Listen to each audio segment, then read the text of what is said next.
This first Thursday in December, it's been a busy one, and tonight we welcome you to ESPN College Basketball, back half of a doubleheader. A couple of teams trying to get back on track, the Southeast Missouri Redhawks and the Abilene Christian Wildcats. Good evening, everybody. Welcome courtside to Moody Coliseum. Zach Carlisle alongside Owen Simpson.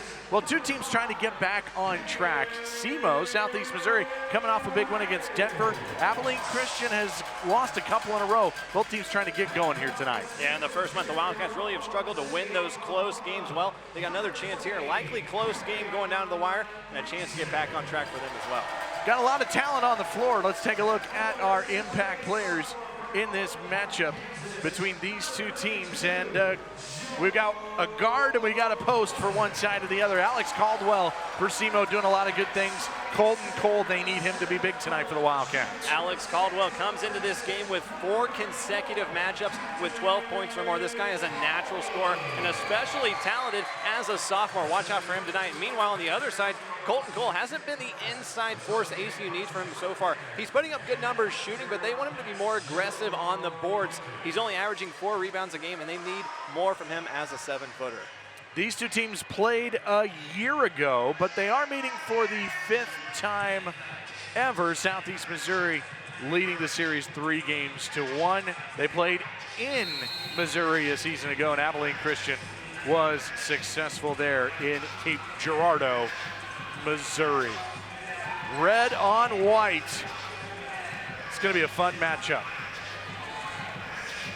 Zach Carlisle and Owen Simpson, so glad to have you with us. We are off and running in Abilene, Texas tonight. Damian Daniels running the point. They're going back to this starting lineup for Abilene Christian. They tried it the first couple of games. Peyton Ricks looking for the game's first basket, and the three-pointer is no good.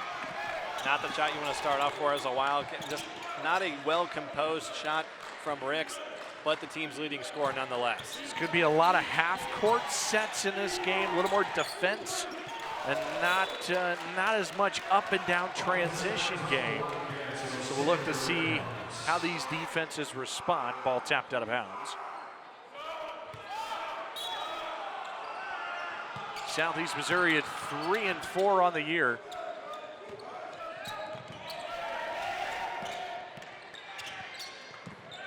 And this is a three-point try from Quatarius Wilson offline. So both teams empty on its opening possessions of the game. That's just Wilson's 6th three-point attempt so far this season, only 1 to fall so far. Colton Cole out there with Joe Pleasant, Corian Mason, Peyton Ricks, and Damian Daniels. First foul of the night. And they've taken it inside to Colton Cole already twice now early in this game. This whole week they've emphasized taking it inside and controlling the paint. And they're off to a good start here, getting it inside. There it is, inside touch for Colton Cole. He's got the game's first points. 7-footer, the redshirt junior out of San Angelo, Texas. Got to figure not a lot of teams can contend with that height. So now they'll stretch it out, and the mid-range jumper from Wilson's no good. For SEMO, it's Alex Caldwell, Skylar Hogan, Quatarius Wilson, DQ Nicholas, and Sage Tolbert. And now Daniels for 3. But there's the offensive board. And out of bounds it goes as we go back to the first basket of the night. That's what we've been talking about. What I mentioned just before also was Colton Cole getting it inside and dominating inside. That's what the whole team is focused on going into this game. That's where they got their first points tonight. This is Joe Pleasant coming off of a career game, and it's a travel violation. And Pleasant's been a great contributor inside as well for Colton Cole. Both these guys have been going off on multiple occasions this season. Pleasant a career high 20 against SMU last week. Abilene Christian a couple of losses, Texas State and SMU. Alex Caldwell, no good. Pleasant, did he travel again? It's his second travel. Now back to the first basket of the night. The only points thus far for Colton Cole. And that's what they're going to be doing. Damian Daniels dishing it inside both to Pleasant and Cole. We saw it there. Good pass to Joe Pleasant. We end up juggling the pass and a turnover there for Abilene Christian. Two good coaches, Rick Ray for SEMO and Joe Golding for Abilene Christian. Weathering the storm in the early portion of the season. Both with tough non-conference schedules. Three-point try on the way for Skylar Hogan, the redshirt senior out of Melbourne, Florida. And Hogan shooting 39% from three-point range so far this season. That was a deep one, too. He's got a team-high 8 makes from the three-point line. But Abilene Christian responds in the paint once again.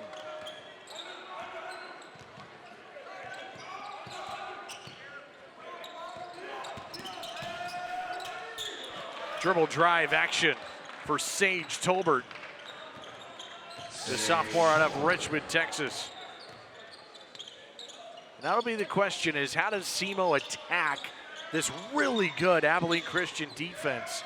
The defense has kept them in almost every game this year. And he's just going to have to keep finding those holes where there's some exposure on defense, and he did so on that previous play. Whoa! Damian Daniels with acrobatics underneath the hoop. He only stands at 5'7". Big time play, and now he gets a steal. Chance to run. We might not see this a lot tonight. Pleasant gets it back. It converts. And just like that, Southeast Missouri is going to send in 5 new players to the scorer's table. Backdoor cut. Tough angle. Taking contact, but Skylar Hogan's got 5 of the first 7 for the Redhawks. And a great pass from Tolbert to see the cut. Colton Cole has to realize where that pass is coming from and put himself in a better position on defense. Torian Mason, junior out of Oklahoma City, now Peyton Ricks. And if he gets that going, there'll be a little bit more offense for Abilene Christian. He's a big part of it. He is so talented at the catch and shoot, and he shows it off right there. Big three-pointer for Peyton Ricks. Wilson trying to make a pass. The miscommunication. First time out of the game, an 11-7 start for the home team.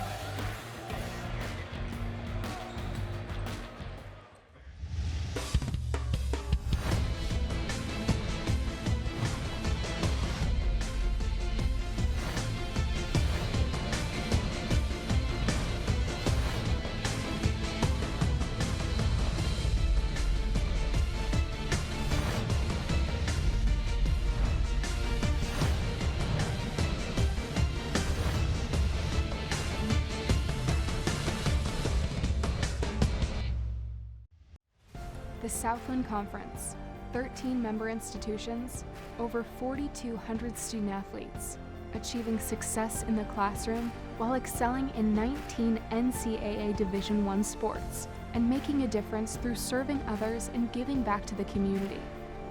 Determination, hard work, commitment, excellence, and collaboration. Together, we are Southland Strong!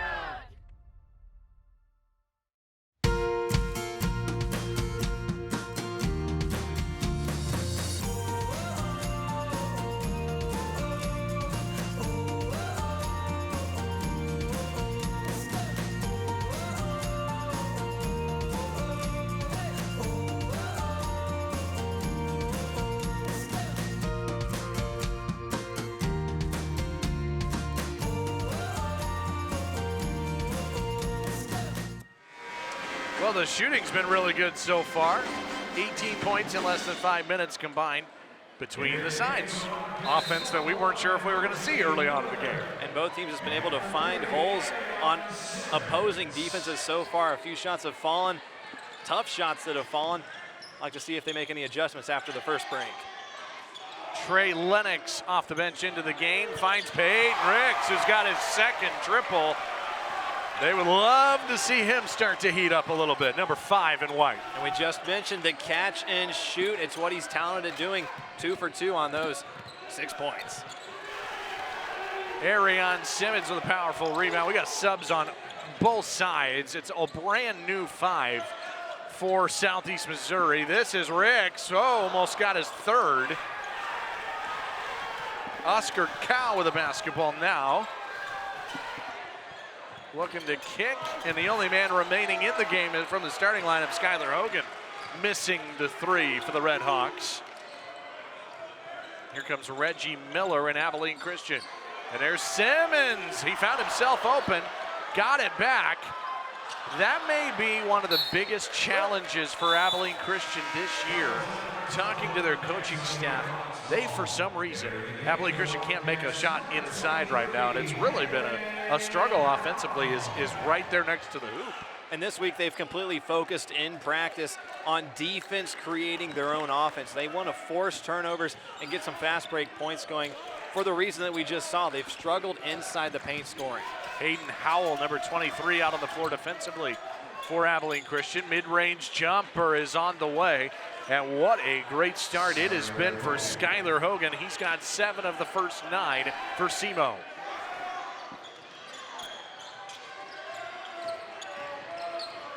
Ricks one-on-one with Nigel Russell.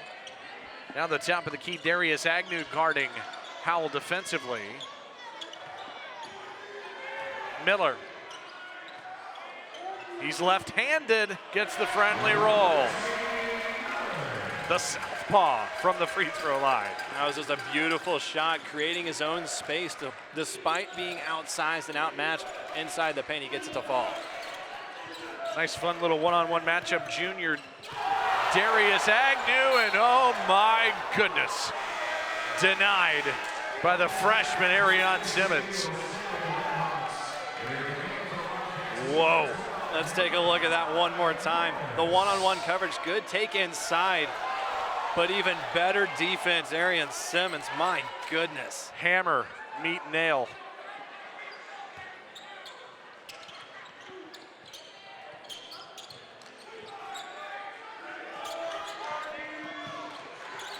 Agnew standing at 6'8". Simmons came in with help side D at 6'5". Here's Cow, who lost it. I will say this Abilene Christian defense can be suffocating at times. And that's been their go-to. That's what's kept them in a lot of games that they've played so far. They haven't been able to win those close games, but defense has kept them close. Oh, what a pass from Trey Lennox to Makai Morris. Timeout, SEMO. Whoa. Trying to make something happen in this 18-9 game. All of a sudden, Abilene Christian has blitzed the Red Hawks here. Everything is going right for this Wildcat team. We talked about their offensive struggles in the first month, but that seems to not be the case at all so far. 18 points in under 8 minutes of play. Everything's clicking inside. They're feeding the inside, which is creating separation for Ricks to nail a couple threes as well. It's been great offense. They're patient. They're waiting for that opportunity to strike, and defense just phenomenal so far. Abilene Christian 42% shooting from the floor for the season. Just 29% from the three-point line. But so far it feels like whatever Southeast Missouri has been giving them defensively, they've been able to figure it out offensively, and they haven't forced many shots. Meanwhile, you have this Red Hawk offense that's trying to solve this riddle of the ACU defense. It's been a challenge so far. And Hogan's really been keeping Southeast Missouri in this game so far tonight. That ball tapped out of bounds. My goodness, interior defense has been dominated by Abilene Christian so far. It's a great job realizing when there's a one-on-one to bring the extra man. Hayden Howell, good block there. Hogan has done pretty much everything offensively so far for SEMO. Really tough shot that time. Now they're doubling Simmons, and Howell couldn't quite finish. And now Alex Caldwell, the quarterback of the offense. Long two, no good. Simmons again. What a first half for the freshman. He's going to shoot free throws when we come back. 18-9, Abilene Christian on top.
There's Joe Golding. He's the 2019 Southland Conference Coach of the Year, ninth-year head coach of Abilene Christian. They signed him to a 5-year extension after making the NCAA tournament a season ago. They think they've got the right guy for the job here in Abilene, Texas. He's an ACU native. He knows this place pretty well. He's done a phenomenal job building this program off of where it was when he came in. And now, after coming off a Southland Conference championship and a first NCAA tournament berth, I think it's well-deserved to stick around. First free throw is up and in from Arion Simmons. The freshman's off to a good start, mainly defensively. Gets his first point and hits a second free throw. We talked about this before we came on the air tonight. Abilene Christian's a good free throw shooting team. They really are. They really have done a good job as a team, 74%. That may not blow people away, but that again, that's a good percentage, especially as how much they get to the free throw line so far this season. SEMO's in a 2-minute, 20-second scoring drought. Missed their last 4 shots. Deacon Nicholas looking for somewhere to go, and Caldwell directing traffic. Just 5 to shoot. This is a charge. That's a good call. Darius Agnew charged with an offensive penalty. It was a good idea for Agnew to go in. He found a hole, but a great, even better defensive performance there by Lennox to put himself in front of the offense and force a charge. How about a 20-9 start for Abilene Christian? We didn't see this offense get going like this, or we didn't think we would, but the question is, can they sustain it? That's easier said than done. Golden Cole's fouled into paint. He'll shoot 2. Nigel Russell trying to help defensively. That's what they're going to keep doing. They're going to keep feeding inside, keep feeding Cole, Pleasant, whoever it may be inside the post position to continue to spread out the Red Hawks here with the lead they have already. This is a 12-2 run for ACU. This 4-minute stretch, add one more to it from Colton Cole. Here's a guy in Cole who is basically trying to mature as he grows each year. Now a junior, did not start each of the last 2 years. He's a guy who came off the bench, a real veteran team in years past.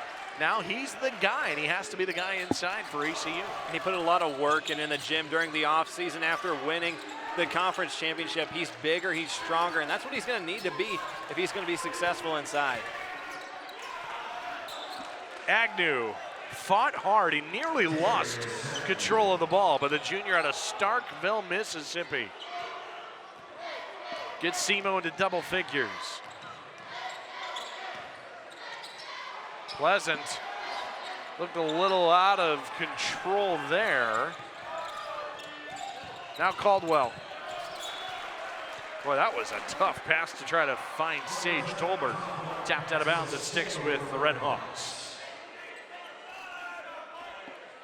Southeast Missouri from the Ohio Valley Conference. Cape Girardeau, Missouri, and that three, no good from Caldwell. Sophomore out of Columbia, South Carolina. Ricks has a pair of threes in the game. He lost the ball out of bounds. Sticks with ACU.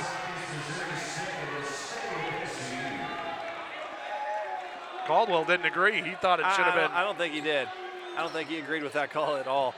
And especially coming off that missed three. And that was a good three-pointer, by the way, back in the corner. He's going to have to keep shooting that. Ricks was open and he passed it up, and now traveling call for the third time in the game on Joe Pleasant. And that's a shot that Peyton Ricks has to take at the top of the key, wide open. Head coach Rick Ray of SEMO, his 5th year, 47 wins in his time. His contract goes through next season.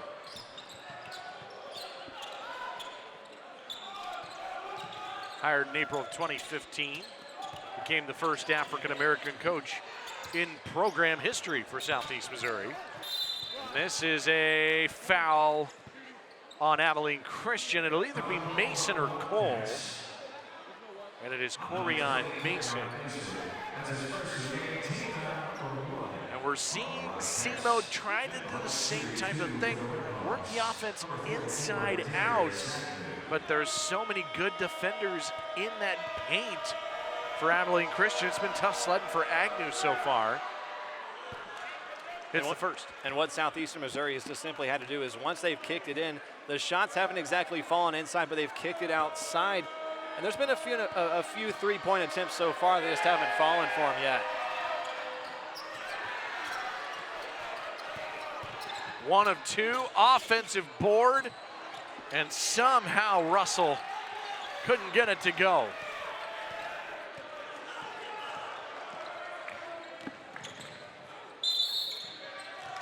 Daniels handed the ball off to Ricks. And he's charged with the offensive foul. And here's the point where we're going to figure out if Abilene Christian can keep up this offensive pace that they posted so much earlier. They've slowed down a little bit the past few possessions, a few turnovers here and there. They see if they get back on pace and keep this lead. This is a SEMO team averaging almost 70 per game. They've got a point every minute so far. Trying to answer to that right now is Sage Tolbert. Fouled inside.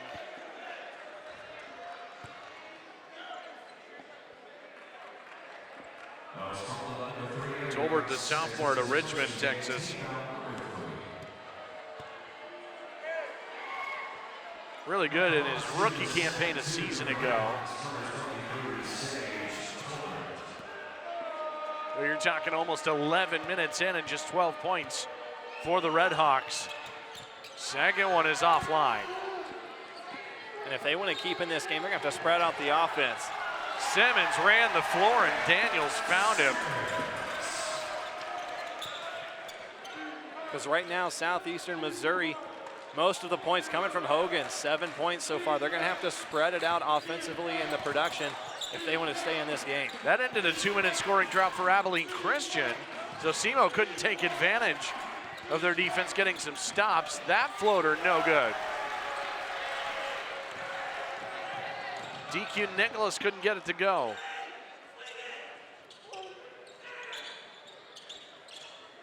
Half court set here.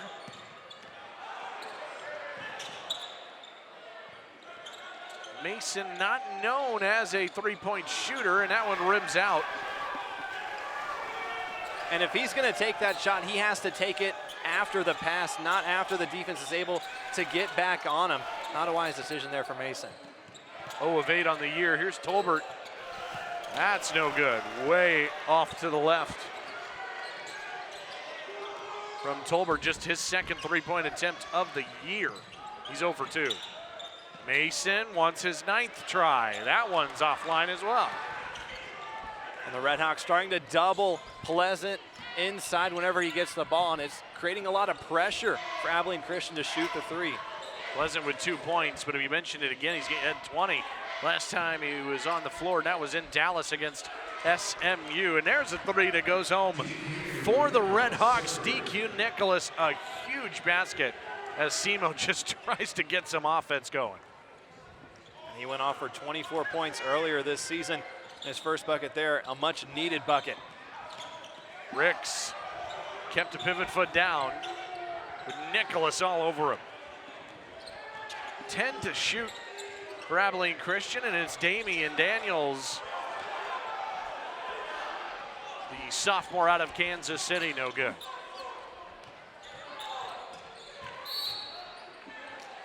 And a foul on Abilene Christian. SEMO trying to hang in this thing.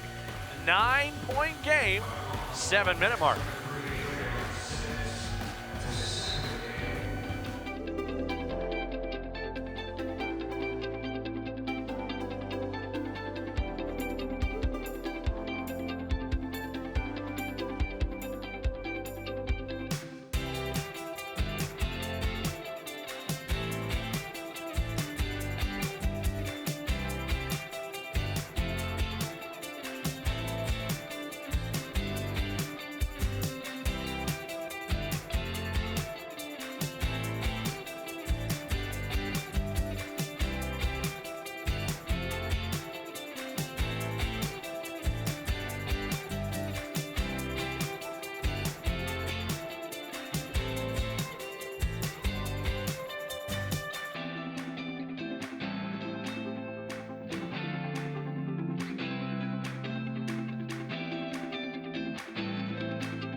(24-15), Abilene Christian shooting 43% from the floor. Southeast Missouri just 6 of 19.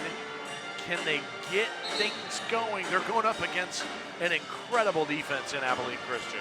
Especially inside the post that we've talked about so far today. They're going to have to be able to hit it from the three-point line, and they've done so far today. 2 for 5, not too bad. But again, once they get that three-point shot to fall, inside opens up much more. How about a 5-second call prior to the inbound from Oscar Cow off of a timeout? Boy, that's tough to see from a head coach. Rick Ray not happy on the sideline. Reggie Miller with Clay Gaiman, number 42, out there for the first time touching the ball. Trying to get him into the post with a double team. Lennox. Hayden Howell bobbling the pass. Jump ball in the arrow to the Redhawks. And the Redhawks making great adjustments on defense, doubling any pass inside the perimeter. That creates a lot of pressure and a lot of quick passes that aren't thought through. Good defense there. And I think that's been everyone's question for this ACU team. Folks that we've talked to, the question they come up with, if Peyton Ricks isn't scoring, where are the points going to come from offensively? It's a valid question, and it's something that they haven't quite answered so far. It really is. Early on, Colton Cole did a great job. He has 6 points right now, tied with Ricks with his 2 threes so far. Boy, it's been the Hogan show for the Redhawks. Skylar Hogan, the redshirt senior. Just couldn't finish here. Gaiman trying to go up like a tight end. Catches the pass. Couldn't finish inside. And now both teams A little bit of a scoring drought, and the ball out of bounds to SEMO.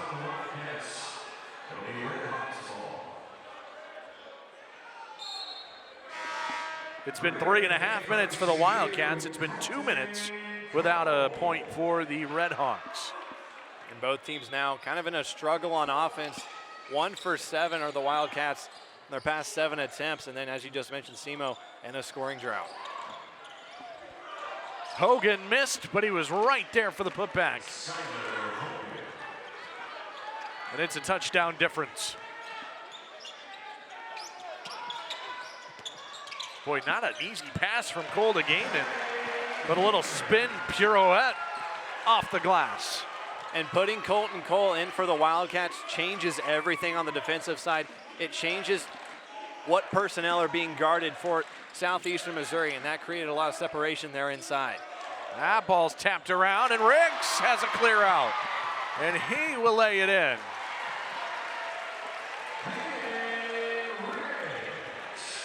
And a lead back to 11 for ACU.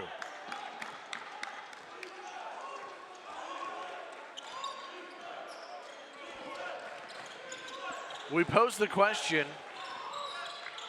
Here's Nicholas for 2. Boy, that he was rising and firing on that one. We posed the question, can this defense turn what they do on that end into offense? And the coaching staff of Abilene Christian said they have high expectations. They want a lot of points off of turnovers tonight. That's easier said than done. Reggie Miller from way deep, no good.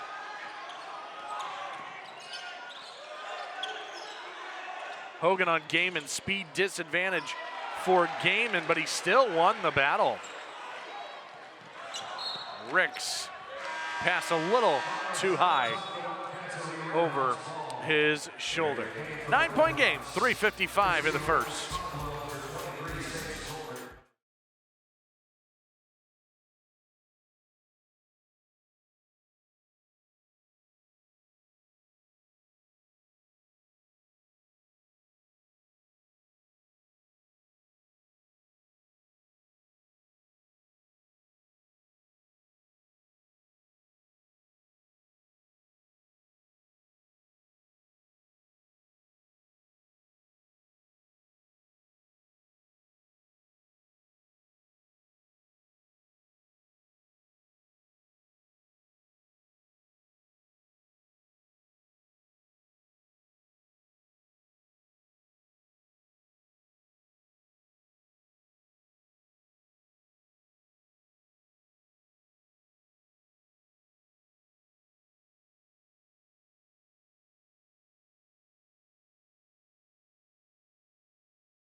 (28-19) Abilene Christian coming up at halftime. Max Preston, Tavian Miles in the studios.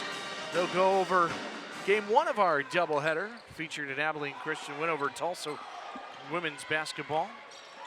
Break down this first half, all that and more coming up on the halftime report. Gable nearly lost it.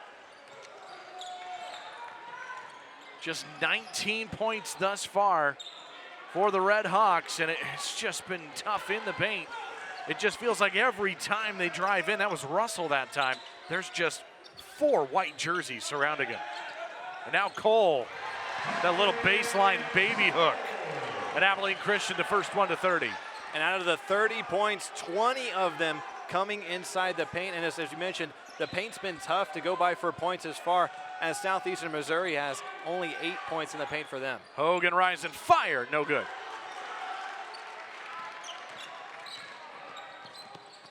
Now Reggie Miller provides a nice backup point guard spot for ACU. Gaiman's 3 off the line. Morris got it, and he is denied. Inside by Sage Tolbert. The long arms of the 6'8" sophomore. That was a big man block inside, and that's what they needed too, especially down where they are right now. Big defensive stop. Can they get another one? Game in reverse, offline. Working hard, Isaiah Gable, junior out of Greenville, Ohio. Where's he gonna go with it here? Not a three-point shooter, so they'll leave him open. Now he's working against Lennox and Cole. And a strip. Tolbert had it taken away by Daniels. Morris, little Euro in transition, but came up empty. And these are the kind of plays that we've talked about with the Wildcats struggling inside the paint, just the ability not to finish inside the paint. Gable was ready for that one as the trailer, but missed. Couldn't get the roll. Gaiman got positioning, and now both teams trading missed baskets. Both teams are 0 for their last 4. Under 2 to play until halftime. Just as we thought it would be a defensive battle in this first half. Hogan, he can change that offline. Here's a team that had Chris Harris through the first 2 games coming off the bench. This is on Abilene Christian offensively. It's on Clay Gaiman. 2 players will check in, and Joe Pleasant and Arion Simmons. But for SEMO, you got a guy in Chris Harris who came off the bench the first 2 games, averaging 15.5 points. You don't have that guy to come help you now anymore. They're searching for answers. It's early, 7 games deep into the season. They're just trying to find their way right now. I can tell you with this game, they're looking forward to get to halftime because the offense has just not been there for both teams.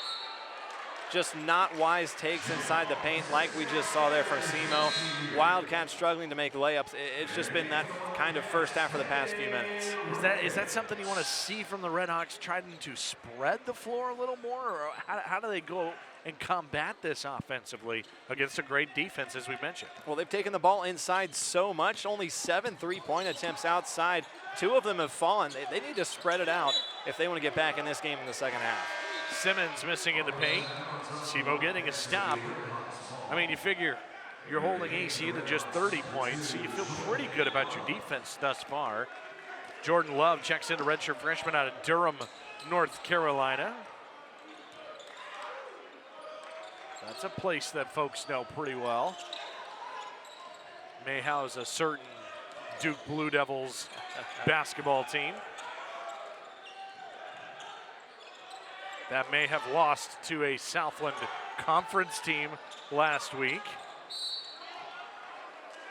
Foul on Abilene Christian. And you mentioned that Duke lost to Stephen F. Austin. That's the second mid-major school to take down a #1 team, and we're not even in 2020 yet, and that just shows the mid-major teams are some teams to look out for as we're watching one right now.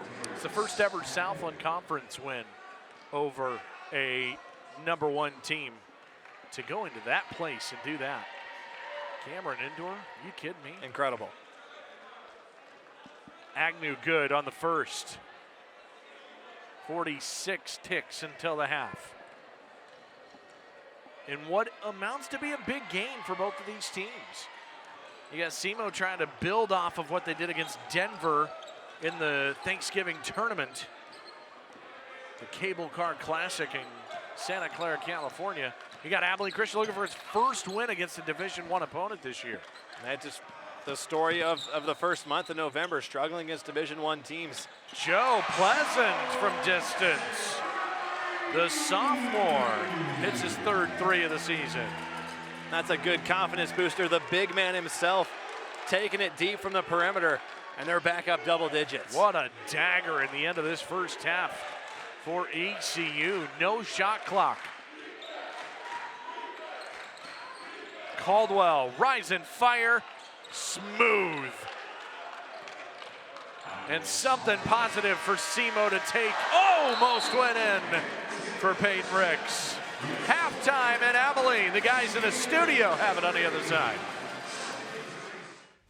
The Southland Conference, 13 member institutions, over 4,200 student athletes, achieving success in the classroom while excelling in 19 NCAA Division I sports and making a difference through serving others and giving back to the community. Determination, hard work, commitment, excellence, and collaboration. Together, we are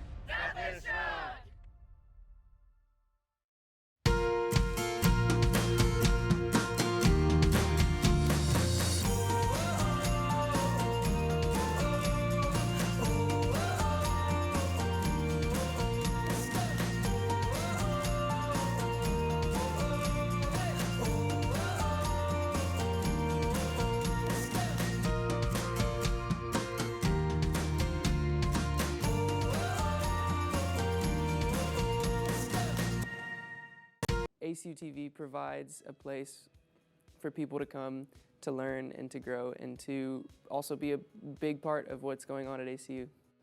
To work at ACU TV is probably the best experience you will get in a college setting. Being able to do it for football games like out here is like for game days experience, it was awesome. Being able to see your shots and then being able to look back at it and saying like, wow, that was my shot, it was awesome.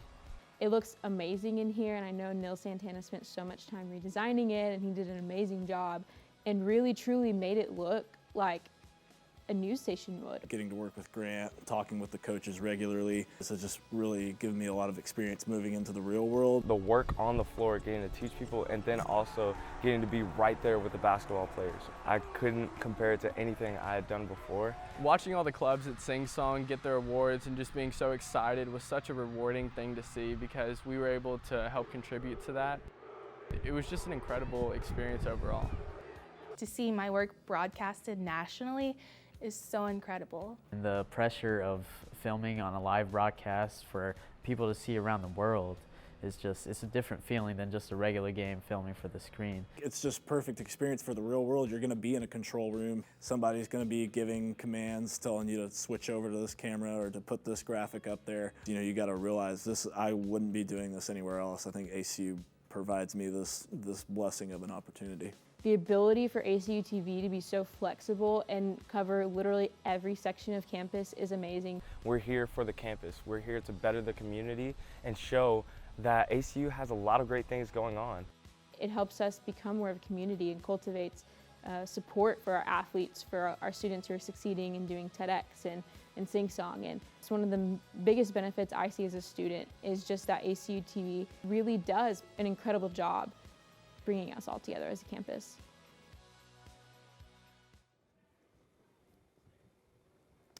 It's halftime here in Abilene, Texas. Welcome to our ESPN studio, and we thank you for joining us this evening.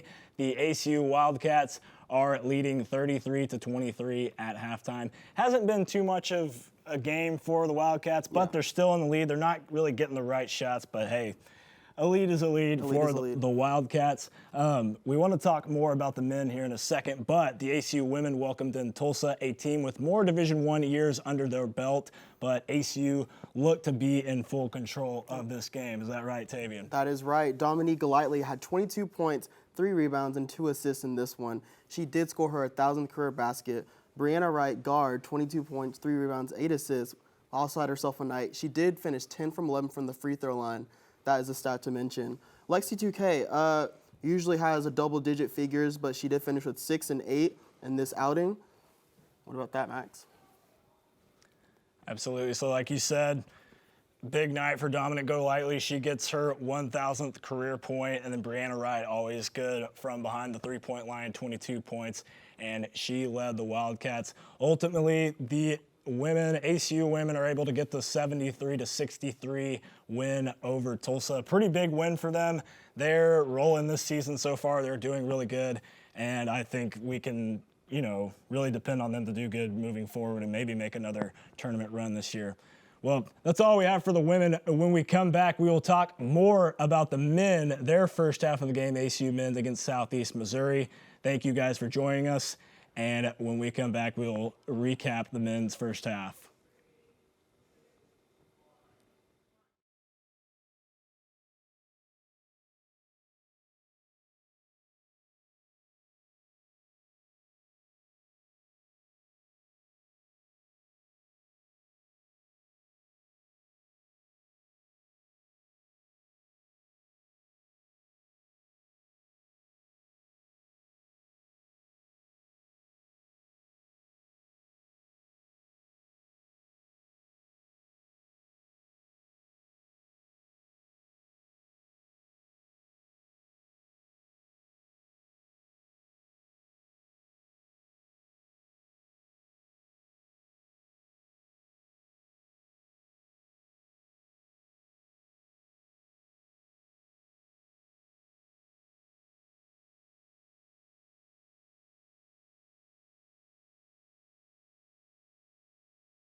Welcome back to the halftime report. The ACU Wildcats are leading Southeast Missouri 33-23. We want to take a look at some of the first half stats here really quick. Really, I mean, for the Wildcats, they're not taking the best shots so far this game. They should feel good about their game so far. I mean, they're at home. They're playing a team that they beat pretty badly last year. But I mean, I think, they're still in the lead, even playing bad. I think if they make some adjustments in the second half, they're going to be fine. They'll come out shooting on all cylinders. And here we have some halftime report stats.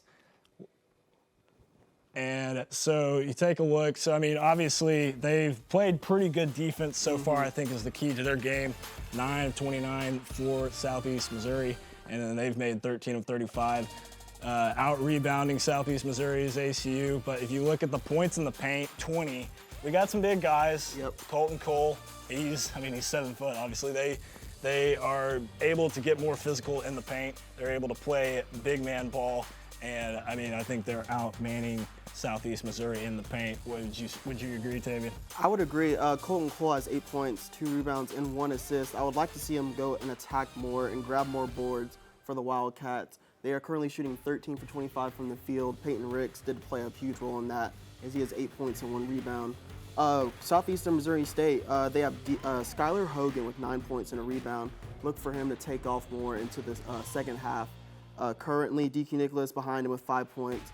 Wildcats, if they want to continue this lead, I think they definitely need to just keep shooting the rock and keep feeding the big man down low. Absolutely, and that looks to be their game this year. They can get some shots from Peyton Ricks on the perimeter. That guy, he can spray threes up pretty good. He's usually around the 40% line for a three-point percentage, and then he's shooting about the same, about 45% from the field. So he makes his shots. But if you see, I mean, we've got some good big men. Colton Cole and then Joe Pleasant. Those guys are down in the paint working, obviously, like we've said 1,000 times. 20 points in the first half and only 8 for Southeast Missouri. So they have some big man basketball. They're able to outman them in the paint and play big, get rebounds, play low on defense. I think when it comes to the perimeter ball, they're giving up points that way. But they just keep playing big man and then get out towards the perimeter. They got to guard the perimeter, and that's what their game needs to be. Coming out in the second half, I think that's how they get this W. Yes, sir. Especially watch them just take advantage of the fast break points. They are a lot faster. They do have the experience, and that's what will happen. Absolutely. Well, we thank you guys for joining this halftime report. When we come back, we'll have the second half of the ACU game. Owen and Zach will have the call.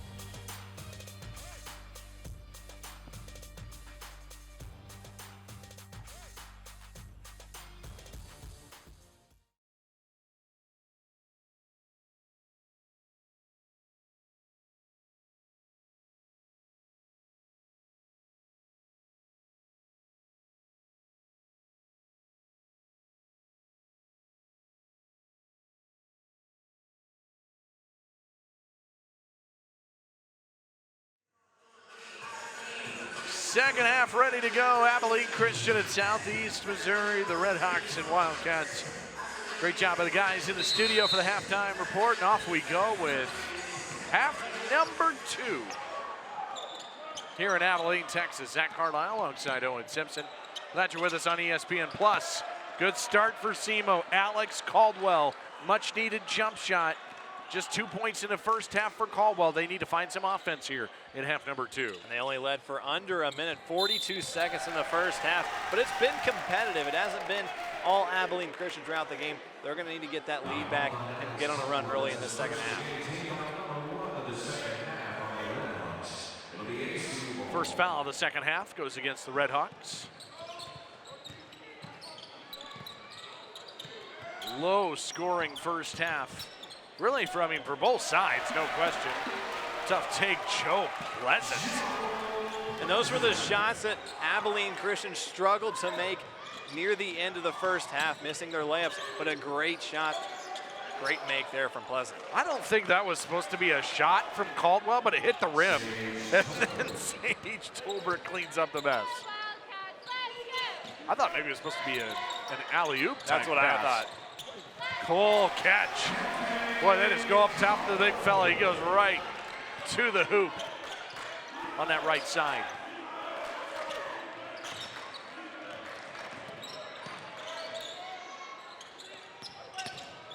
Tolbert baseline contact.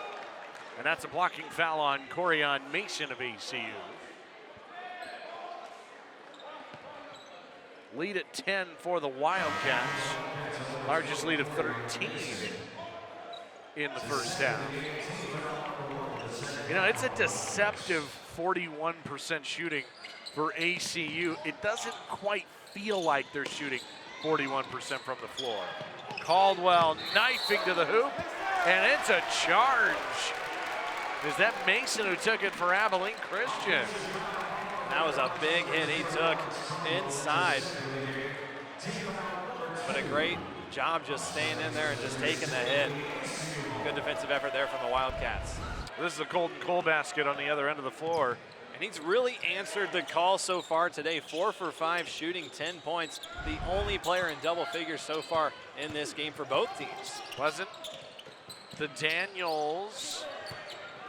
So he's 5'7", and he gets into the 7-footer, Colton Cole. That is a 15-inch difference between the two. This three, Agnew, left short.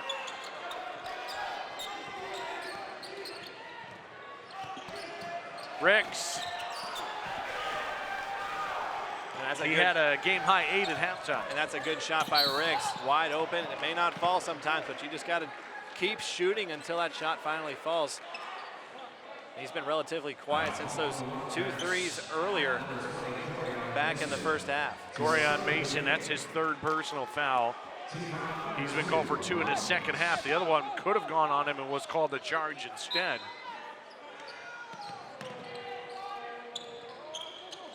With a physical defense, there will be times you're going to get called for fouls. Skylar Hogan off the inbound. Well done. And Hogan's really been their go-to shooter so far today. 5 for 12, 11 points. He's keeping this team in the game. Daniels, Pleasant, whoa, tough catch. Found a way to score. I talked to Damian Daniels earlier this week, and he said the reason he's here at ACU is because of Joe Pleasant. Joe and Damian actually played together back in high school, and Joe was the one getting recruited. Well, then the coaching staff for ACU saw Damian, and they're like, well, let's take a look at this guy too. Those guys have been tough together, and they show that chemistry on the court. Overland Park, Kansas, from Joe Pleasant, his hometown. Daniels, nifty in transition. What he lacks in his height, he makes up for his speed, and he shows it off right there. 4 points now for Daniels. And Daniels, so you've got Overland Park, Kansas for Pleasant. Daniels, Kansas City. But Overland Park is just on the Kansas side near where Kansas City is. So timeout called by SEMO.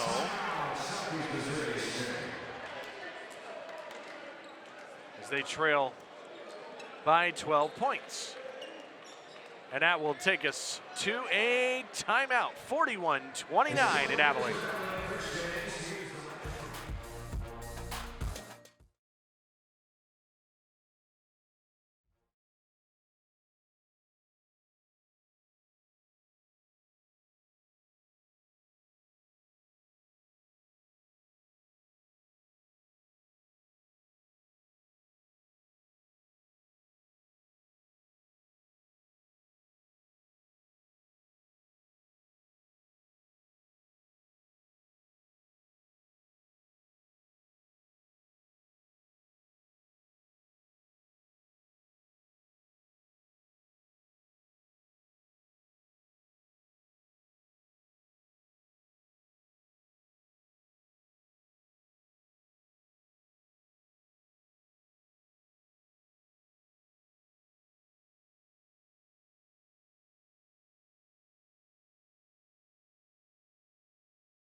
back in Abilene, Texas, and this 12-point game with ACU on top to the timeout called by SEMO.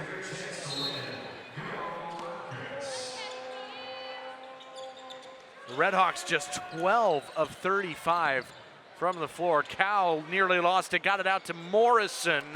Evan Morrison, a junior at Elise Summit, Missouri, Kansas City area.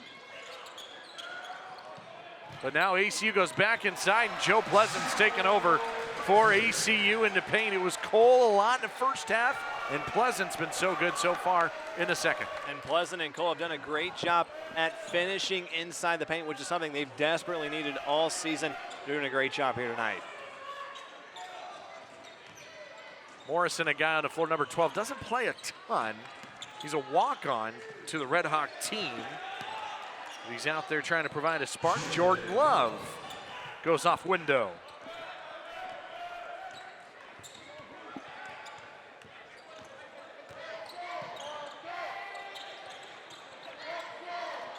Trey Lennox, first field goal attempt, and it's a three, and that's a big one. The lead is now 15 for Abilene Christian, largest of the night. He's been doing a great job on defense with 4 rebounds, but now finally producing on offense. Big score there for the big man.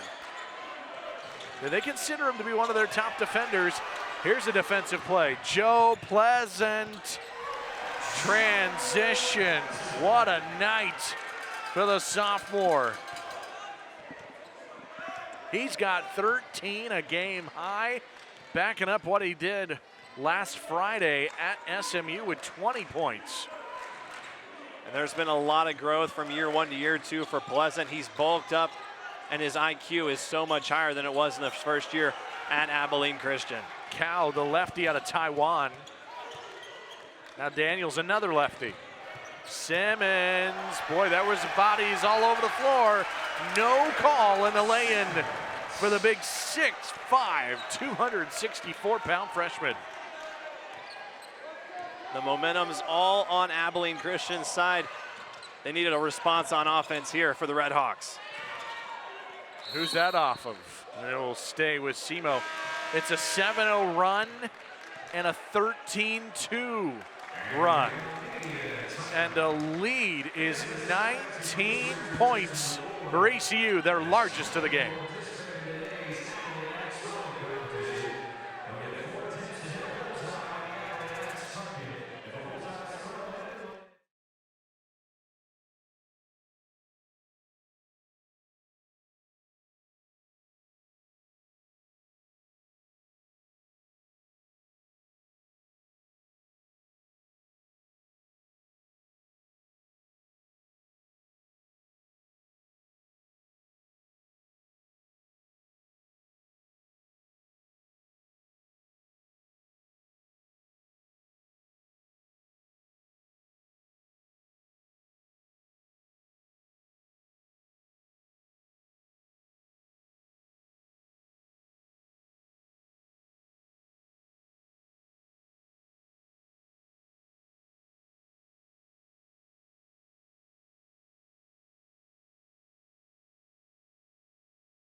Well, here's the upcoming schedule for Abilene Christian. We've got a game on ESPN3 Saturday night.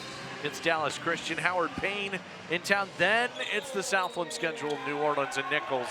before they go to Wichita State. They're going to have a couple of non-Division I games here, but the Division I games for ACU have been incredibly challenging. What a tough non-conference schedule this year. They really have it. It's a big piece for them to be able to grow on the road. They've had a lot of non-conference games so far. Those games have been relatively close, and it's just been about finishing for them. That's what they've been struggling on so far. The close games, we mentioned it prior to coming on the air tonight. This is Hogan, no good. Games decided by 10 points or less, and the Wildcats are 0-3 this year. There's a foul inside. Third of the half on ACU. And that's Reggie Miller. Charged with a penalty, it's his first of the night. Here's Sage Tolbert, the sophomore who started all but 4 games last year as a rookie.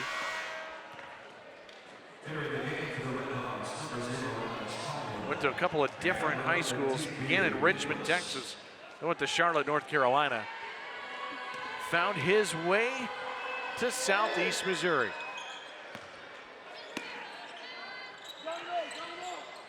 This is a Red Hawk team that is just 67% as a team at the free throw line. Not a very good number. That's going to hurt them in the long run if they want to try and get back in this game trailing by 17. But a good defensive stop right there. Because more than likely you're going to have to hit some threes, 2 of 9. Probably going to have to hit some free throws, 5 of 8. Hogan. Negolas, a little out of control, and now a late blocking foul call. But it goes on Abilene Christian's Reggie Miller, and it's his second of the half, second of the game.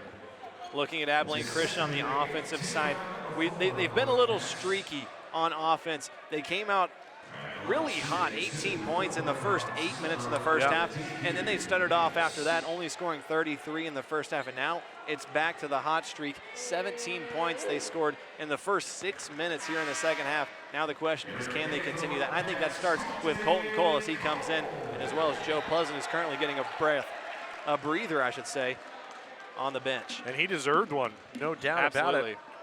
It's been a 13-point night for Pleasant. And Negolas has 7 tonight for the Red Hawks. Peyton Ricks comes back in, who's got a couple of three-pointers in the game. 8 points for Ricks, the senior out of Wichita, Kansas. He'll go to his hometown when ACU visits the Shockers of Wichita State at the end of December. Miller. Offline, and I was ready to catch that pass. It was coming towards the sideline. Go get your shorts and your jersey. I'll take over from here. Here's SEMO. What do they got next? They continue this long road trip. 3 games away from Cape Girardeau, then at Drake in Des Moines, Iowa, before going to Youngstown State and then Ohio State out of the Big Ten. Tough non-conference league as well. And non-conference schedule. And don't even mention the tough opponents. Just being on the road for that long can be so draining for a team, no matter who you're facing. Alex Caldwell, mid-flight, somehow got that to go. Miller nearly had it stripped and stolen by Negolas. It stays with ACU.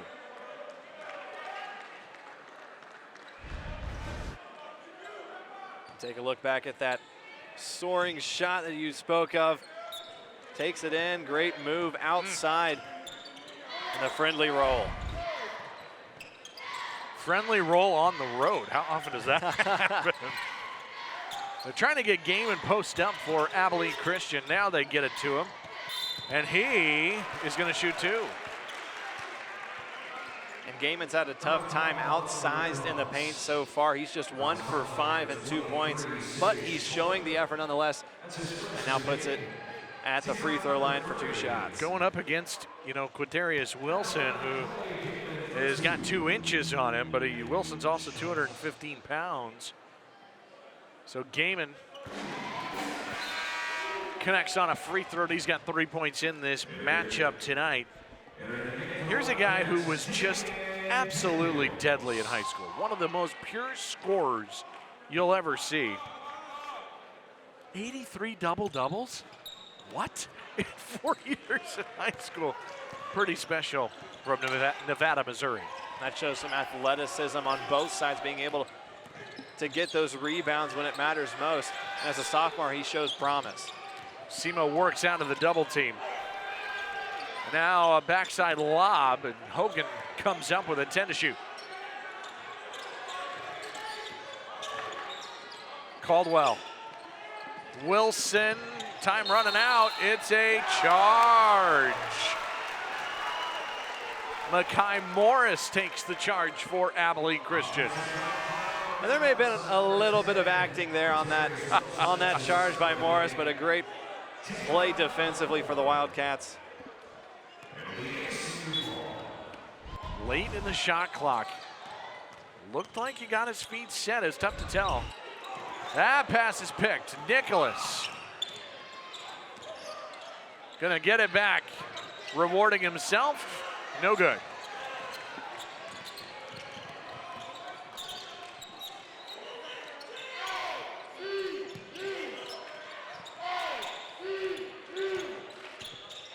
Ricks taking on contact. Sent out of the gym by Tolbert. Wow. 15 on the shot clock for Abilene Christian. And great defense. And ACU has a 14-point lead.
Well, the Southland Conference was represented really well last week when Stephen F. Austin beat Duke on the road, and those Lumberjacks, a projected number 11 seed from Andy Katz right now. And they absolutely deserve it, especially coming off a big win. And so far on the schedule, a lot of wins in that win column for them so far. 7-1 so far on the season. And they've played some tough teams after losing at the Rutgers, coming out with a win at Duke in overtime. They've answered after that as well, beating Arkansas State. And now they got a tough one at Alabama coming up tomorrow night. It looks like they have a win over Drexel, who Abilene Christian lost to on the road in Philadelphia. Stephen F. Austin out of Nacogdoches, Texas. Here's Colton Cole. He's from San Angelo, Texas. Missed long into paint and behind the D, and a foul on the other end. Wilson got deep, and the foul goes on ECU. It's on Makai Morris. And that foul on Morris, that's a good foul there to avoid the N1, just getting the swat to put him at the line. Here's Wilson, a senior out of Mobile, Alabama.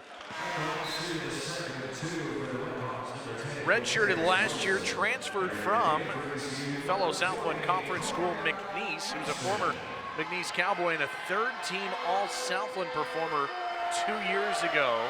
In Lake Charles, Louisiana, transfers to SEMO and is in his first year playing with the Red Hawks.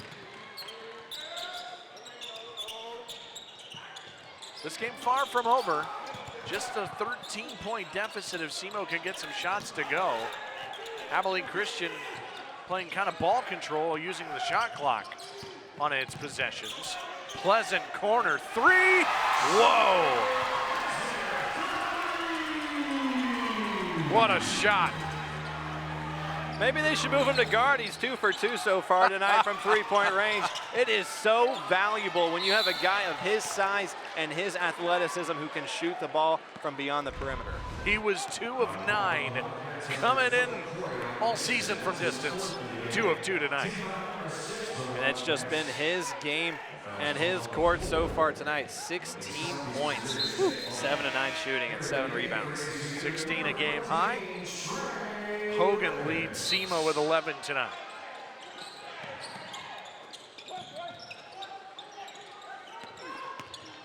And now it's Tolbert just gaining positioning on Pleasant to go off the window. But now the Redhawks have to get a couple of stops here, down 14. This is the point in time where it's going to be a game of runs for both these teams. The question is, who's going to respond first? They like to get Riggs off of a screen. And somehow he got a shot to go after he lost control of the basketball. Caldwell is nifty with the ball in his hand, as you'll see.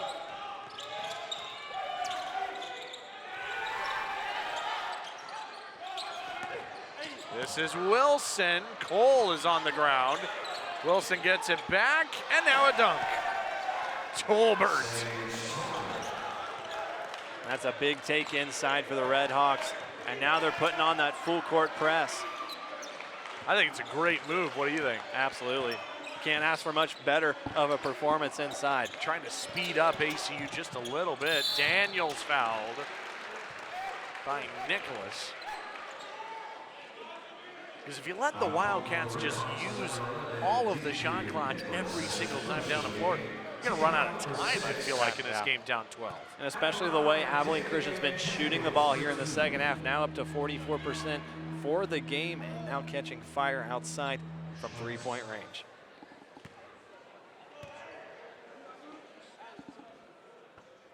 Daniels off the mark on the first one, and statistically, it feels like it's been a really slow start for Damian Daniels. He contributes in many ways to this team, the sophomore.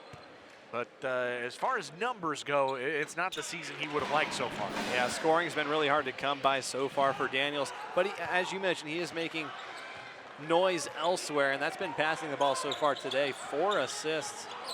He's been a key piece on offense, even though he hasn't scored that much, only at 5 points so far tonight. That's higher than his season average on the year. He's averaging just over 3 points per game. This is a foul on Trey Lennox of Abilene Christian.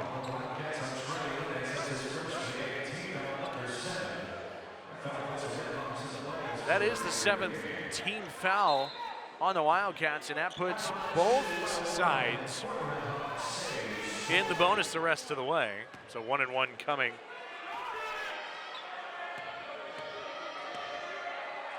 For Tolbert, and he'll get another.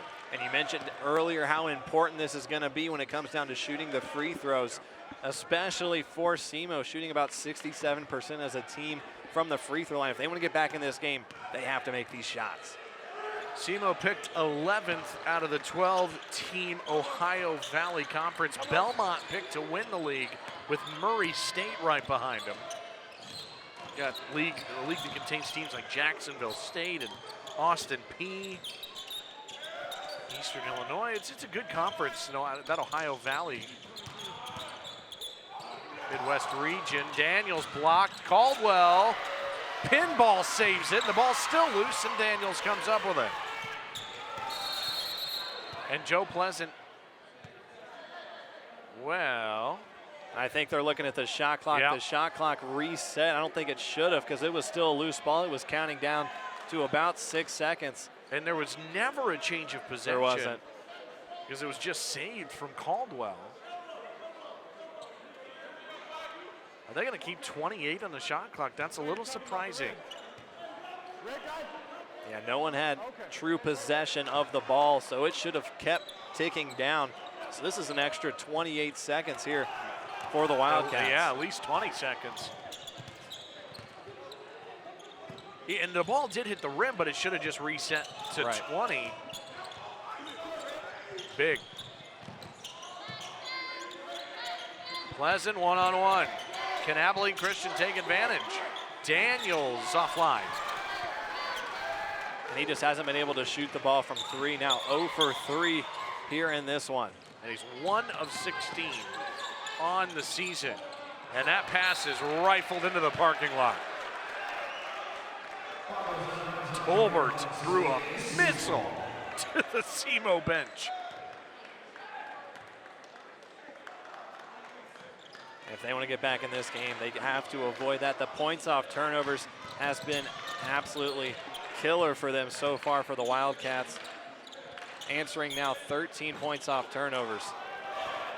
Simmons no good from 3.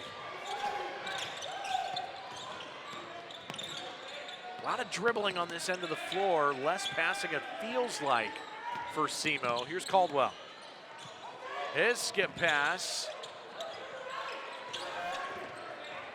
Nicholas again, 10 to shoot. Boy, somehow these passes are getting rifled through. And that will take us to a timeout. It's an 11-point game. SEMO hanging in on the road.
.11 lead for Abilene Christian. Low scoring, defensive, pitcher's duel, slugfest, I don't know, whatever you want to call it. It's pretty much what we expected coming in with these two teams tonight. And Abilene Christian really has been so inconsistent offensively.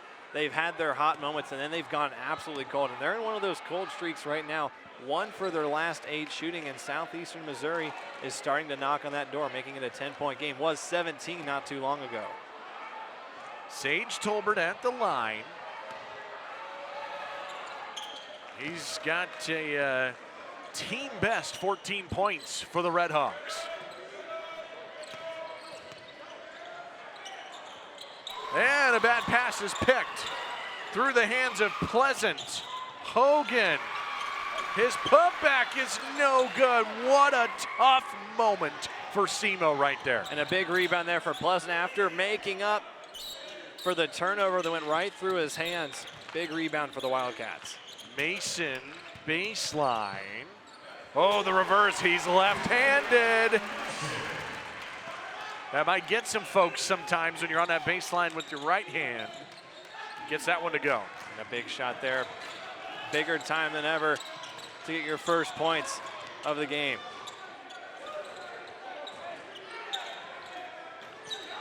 And that's a long 2 for Caldwell. Knocks it down. That might be, as a fan of the game, that might be the toughest shot to see someone make, is the long 2, because they're so close to getting an extra point for the shot. Especially when you're at that point, if you're gonna go for 2, you take it inside. Where he should have been, just step back, get set, get that 3 off. Pleasant double teamed, you have to. He's been dominant tonight. Ricks, the fake, and he's fouled onto 3 by Caldwell. Let's go back to the big Mason reverse layup. And it's so valuable to have a lefty, especially when it comes to inside, great reverse. And there's not much you can do with that. So now Ricks is shooting 3.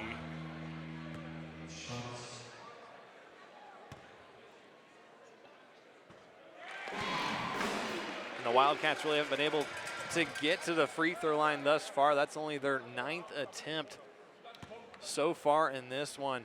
And Peyton Ricks actually cooled down a little bit after making his first 2 threes in the first half. Since then, shooting 3 for 10 and 2 for 6 from the three-point line.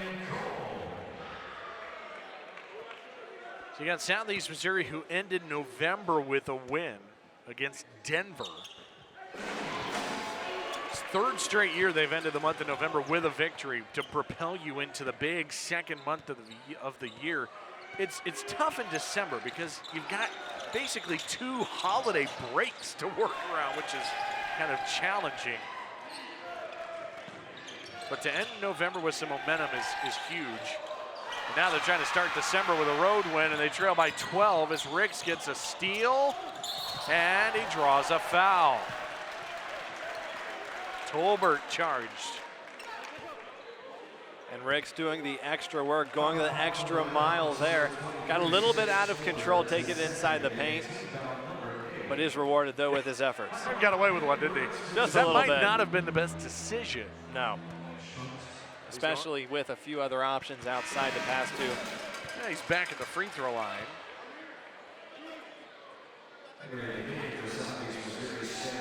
You kind of felt like coming into this year, I mean, it was kind of a no-brainer when he's the only starter returning from a season ago. He's probably going to have to carry the load, but it feels like he's really had to carry this team so far this season. It really has been the case, and I think he's still trying to adjust to that leadership role. He's consistently been a role player as the years have gone on, but he's improved, and he's now in another challenging situation that he's not typically been in, and that's a leader on this team.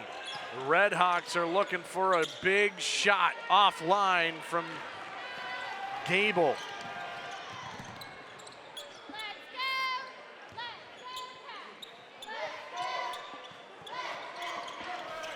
Approaching the 5-minute mark. Cole, boy, that was defensed as well as it possibly could have by Alex Caldwell. And you have such a mismatch in size there. Why bring the ball down to where you are? It goes back to the basics for post players. Keep the ball up and avoid the guards from stealing it down below. Big take by Nicholas, the freshman out of Atlanta.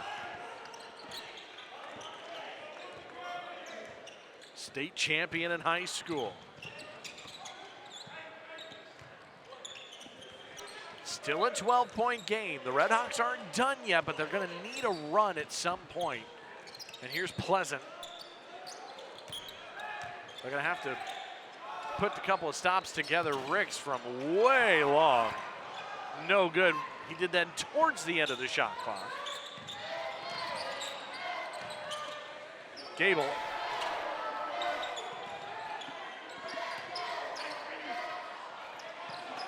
Bodying up inside is Quatarius Wilson. They're trying to stay in this one. It's a 10-point deficit now for the Red Hawks. And props to SEMO. They've weathered every storm that's come at them. When it seemed like they would get blown out in a situation, they'd respond, especially down 17 earlier. They have done a phenomenal job. 10-point game.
3 and out for our first off.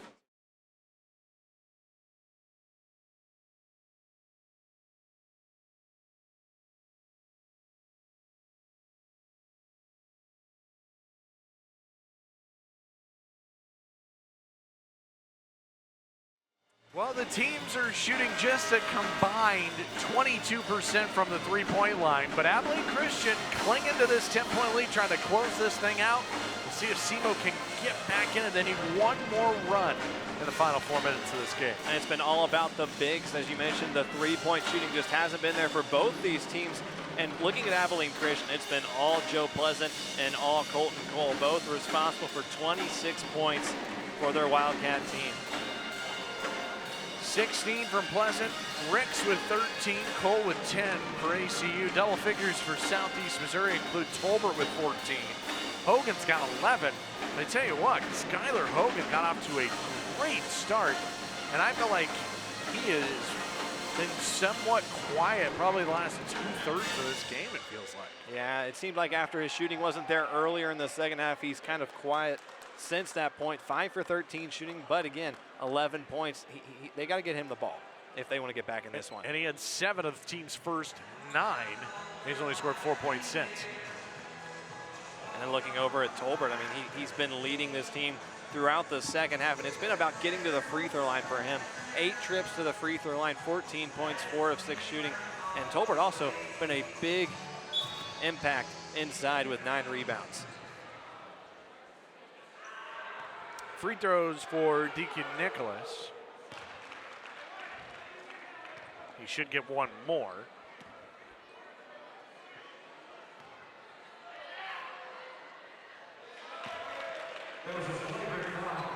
So after the technical foul that I apologize, I'm not exactly sure when that occurred or what happened.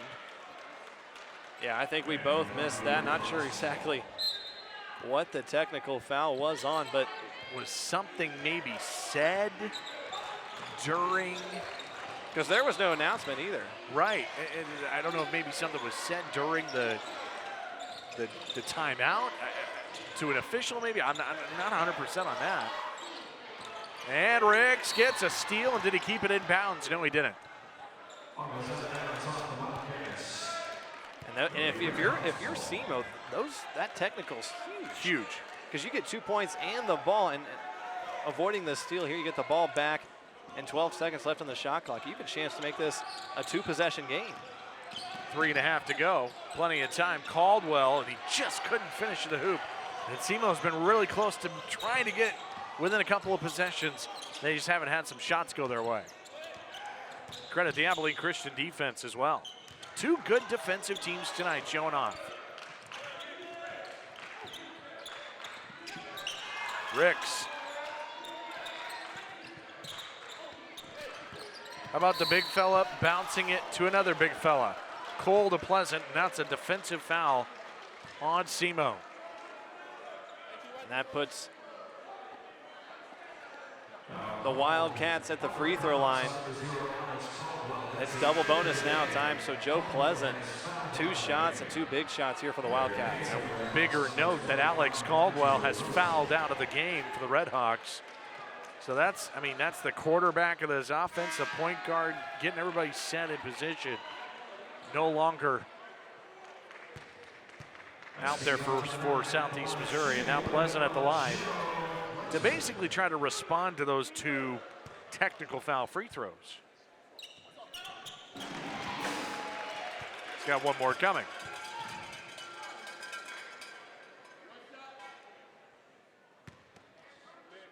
Double bonus the rest of the way.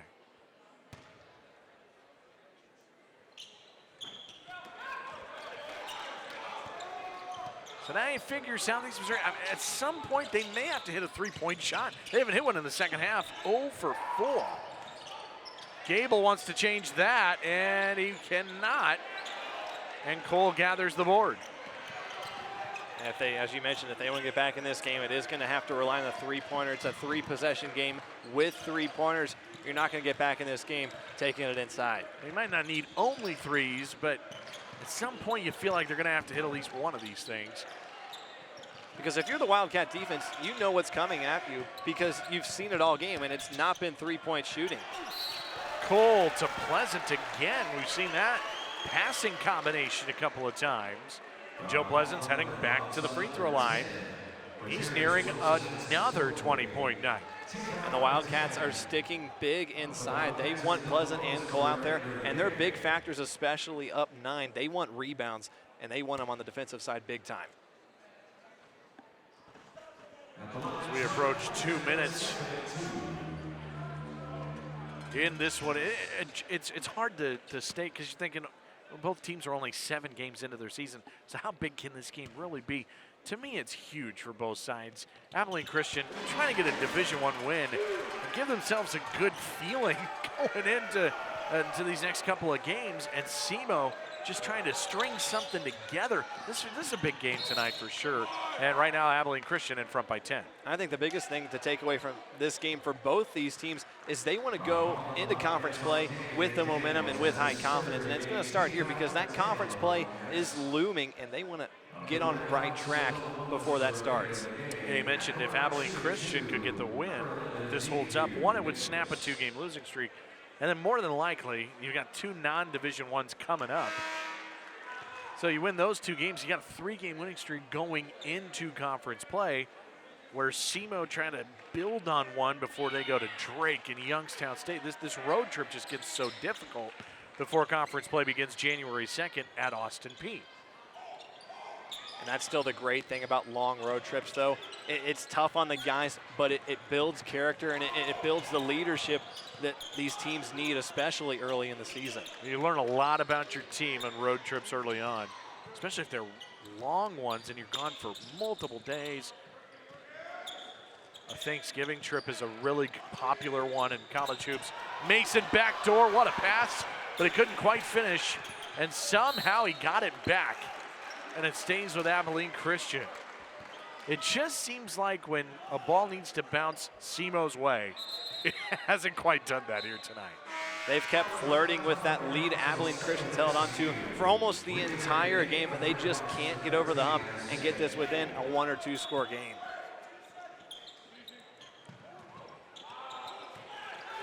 Nicholas nearly stole it. Now he's fouled Damian Daniels. Just the second personal foul on Nicholas. So Daniels goes to the foul line. It's 1 of 2 on the night.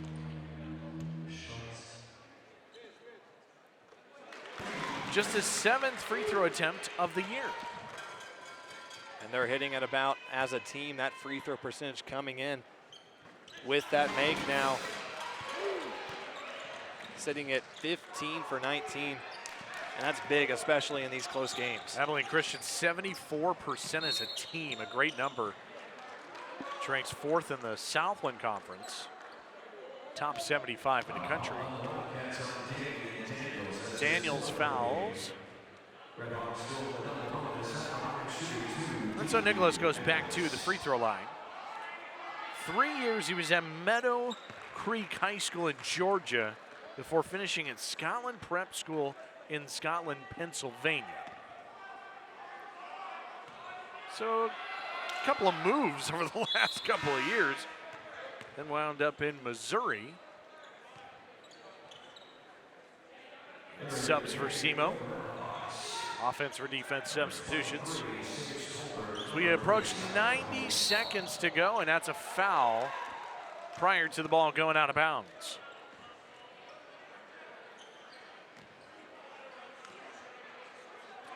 You know, as us, we're going to be seeing Abilene Christian a lot this year, a lot of ESPN telecasts. This men's team, this might be the way they win these types of games. They kind of mud it up and make it kind of ugly, and then hold on and play to their defense. That might be how they get it done this year. That's exactly what Coach Joe Golding has emphasized this season, is the defense producing their offense, getting those points off turnovers. And they've done a good job so far today, 15 points off turnovers. So you look at that, look at the scoreboard, it's a 9-point game. That's a big part in this win if they hold on here. Lead back to 10. 96 ticks to go. It's been a fun doubleheader tonight here in West Texas. Nicholas in the corner. And St. Nick draws a foul on the baseline. Oh wait, we don't see St. Nick till 25th of December, don't we? You know, they handed us Santa hats tonight. We didn't wear them. Did not. I'll bring it home, though. I don't know how that would have looked on camera tonight. Daniels fouls out for ACU as Reggie Miller comes in.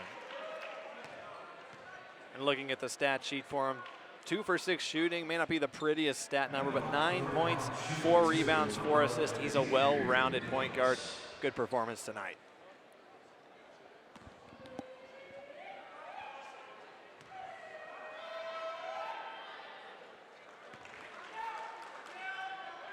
And again, SEMO gets it under double digits.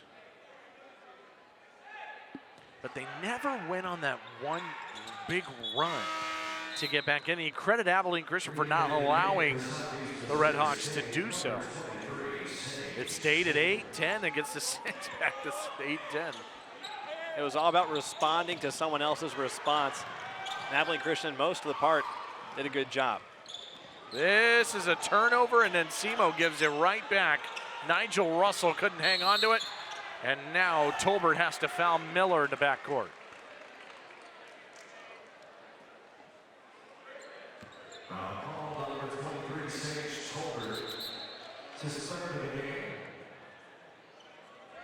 And again, when you look at this game, it wasn't the shooting or the offense that really won it for either of these teams. It was the defense for both sides. Sure, the bigs took over for Abilene Christian inside, but it was their defense that put them in those situations, and that's exactly the game plan they had. That'll be a good win for them on the year. First Division I game. Yeah, what's your assessment of this Abilene Christian team so far? This will be their first win against a Division I opponent, but, you know, 5-point loss to Texas State, 3-point loss to Drexel in overtime, 4-point loss to Pepperdine.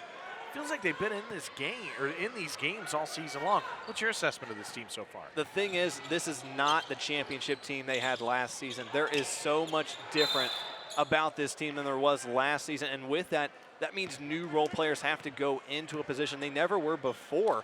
With that being said, they're going to be in situations where they're not as skilled as a team as last year, a team that was so successful in those close games, had a great basketball IQ. These losses are 10 times more valuable than those close wins because it teaches you something about, okay, what could we have done different down the stretch? I think those losses were big, and I think that was a big key in getting this win here tonight. Got a SEMO team, on the other hand, that finished 10-21 last year. And one of the big issues, 2-13 in road games a year ago. And at this level, this mid-major level, you're going to play a lot of road games, especially in that non-conference schedule, because you tend to not get a lot of home non-conference games. Teams don't want to play you on the road. And then at the mid-major level, they want you to go to them, especially if it's a bigger school. And so the 2-13 mark, trying to change that around, trying to make it back to the OVC tournament. They've missed each of the last 2 years. So it's got to be on their minds, just get back to postseason play in the Ohio Valley Conference. Easier said than done, it really is. And for sure, I mean, and again, we talk about these road games for SEMO, and again, it's a brutal schedule to be on the road that long of a time, but it brings out, and it really shows, okay, who are the leaders on this team? Who is going to rise to the occasion? When you go into this season, you don't know what to expect. Sure, you go through a lot of practices and you see that in practice, but when it translates over to the game, that's something entirely different. Because the crazy part is, as great as these non-conference wins are and as great as it is in the mid-majors or in the early part of the season, ball tapped out of bounds and stays at ACU, they mean a lot more at the Power 5 and the big conference levels than they do, because it helps RPI and all of those at-large bids come NCAA tournament time. These leagues, they're getting one team in. I mean, so as great as the non-conference is, I don't know how relevant it is to the conversation down the road come February and March. It's only relevant if you win the conference championship. So looking at Stephen F. Austin, They beat #1 Duke. If they don't win their conference, it doesn't matter. Right. But if they do get in, it changes the seeding, as we saw earlier. They're projected, they're not a 15 or 16 seed. They're actually in the hunt. They're going to be competitive in that tournament. They don't have to go up against another Duke or another Michigan State or whoever it may be at the top of the poll at the end of the season. So these non-conference games, yes, they're important. Yes, they show a lot about a team and their RPI, but if you don't win the conference championship, it doesn't mean anything. And you can't even win the regular season championship. And so you're talking about, let's go back to the Southland Conference last year. The men's side, you have Sam Houston State, who wins the league outright in the regular year. They're not in the NCAA tournament because they didn't win the league or the conference tournament. Abilene Christian won the conference tournament. And on the women's side, you have a Lamar women's team in the Southland Conference that goes 17-1 in the league. And they're not in the NCAA tournament because they didn't win the Southland Conference tournament. So you can win the regular year in the league. Doesn't really mean much. I mean, as far as the NCAA tournament goes. It's really unique how that works at the mid-major level. It's almost like games are important and not at the same time. It's really kind of strange. Nicholas, as we're under a minute left here in his 10-point game. Russell for 3. And another foul on, well, who's this one on? Is this on the Red Hawks? It was Wilson who came away with the ball. Yeah, it is, and it's on Wilson. And he fouls out of the game as well. And a tough evening for Wilson, just 3 points, 1 of 6 shooting. It's going to be, it's one of those nights. You're going to have to bounce back later on. But great performance defensively for Abilene Christian to put him in that situation. Clay Gaiman, the sophomore, to the line he goes. Rims home. Confidence booster for sure for these Wildcats. Abilene Christian. We'll have a game Saturday night on ESPN3. Abilene Christian and Dallas Christian getting together. 7 o'clock start time from right here at Moody Coliseum. 34 ticks to go. And I'm just going to say it, I feel like this has been the longest 30 seconds that I can recall recently. I agree.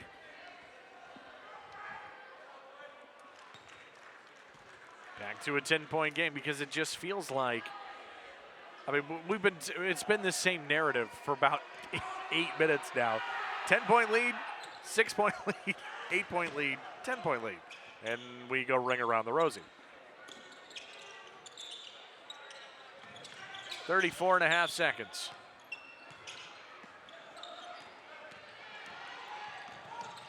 Will the Red Hawks keep fouling?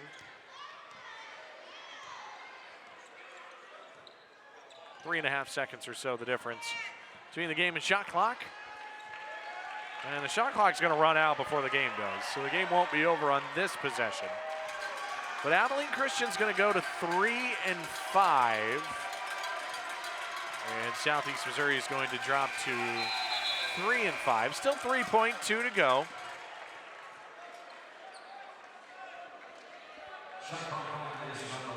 But Abilene Christian's going to get a 9-point win on their home floor. Their first win against a Division I opponent this year. Final seconds.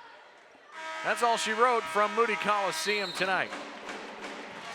73-64 the final.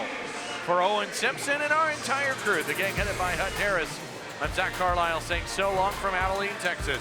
Once again, a final 73-64. It's been a presentation of college basketball on ESPN. All games airing on the ESPN networks or streaming live and archived on the ESPN app. Until next time, so long. Take care. Good night, everybody.